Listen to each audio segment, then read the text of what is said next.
కామారెడ్డి జిల్లా బిక్కనూరులో విషాదం జరిగింది.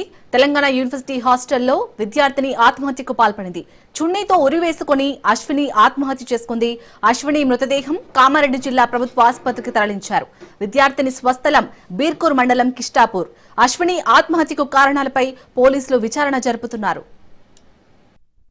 University south campus girls hostel warden doctor Sunitha Dandu Ashwini MA Telugu second year చదువుతున్నది సౌత్ క్యాంపస్ హాస్టల్లో.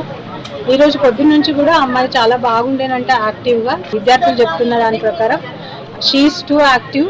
కాకపోతే ఫ్రాక్షన్ ఆఫ్ సెకండ్స్లో ఆమె లోపలికి వెళ్ళి డోర్ వేసుకొని హ్యాంగ్ చేసుకుంది అని పిల్లలు గమనించగానే వెంటనే సెక్యూరిటీ సిబ్బంది అంతా చేరుకొని వెంటనే దోమకొండ హాస్పిటల్కి తరలించారు. హాస్పిటల్కి వెళ్ళగానే వాళ్ళు డిస్ట్రిక్ట్ హాస్పిటల్కి వెళ్ళండి మేమేం చేయలేము అని వాళ్ళు చెప్పిన తర్వాత వీళ్ళు డిస్ట్రిక్ట్ హాస్పిటల్ కామారెడ్డికి వచ్చారు. వచ్చేసరికి ఆ అమ్మాయికి ఈసీజీ తీసి డాక్టర్స్ కన్ఫర్మ్ చేశారు. Doctors has declared as almost she demised. ఇబ్బందులు అయితే ఏమి లేవు సార్. అయితే వాళ్ళైతే ప్రిపరేటరీ హాలిడేస్లో ఉన్నారు. From 14th August they have semester exam. Friendship day plus Sunday వాళ్ళు చాలా ఇష్టమైన ఫుడ్ తింటారు. చికెన్ మధ్యాహ్నం మా హాస్టల్లో చికెన్ పనీర్ ఉంటుంది. ఆమె యాజ్ యూజువల్ లంచ్కి వచ్చిందంట, తిన్నదంట. బట్ ఆ సాయంత్రం అయ్యేసరికి అమ్మాయికి ఏమైందో ఇంకెవరు ఫ్రెండ్స్ కూడా ఏం చెప్పలేకపోయారు.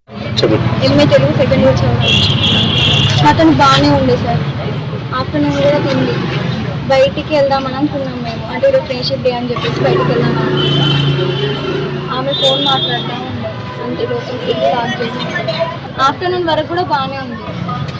అంటే ఆఫ్టర్నూన్ తర్వాత ఈవినింగే అట్లా ఫోన్ మాట్లాడుతుంది. లోపలికి వెళ్ళి ఆఫీస్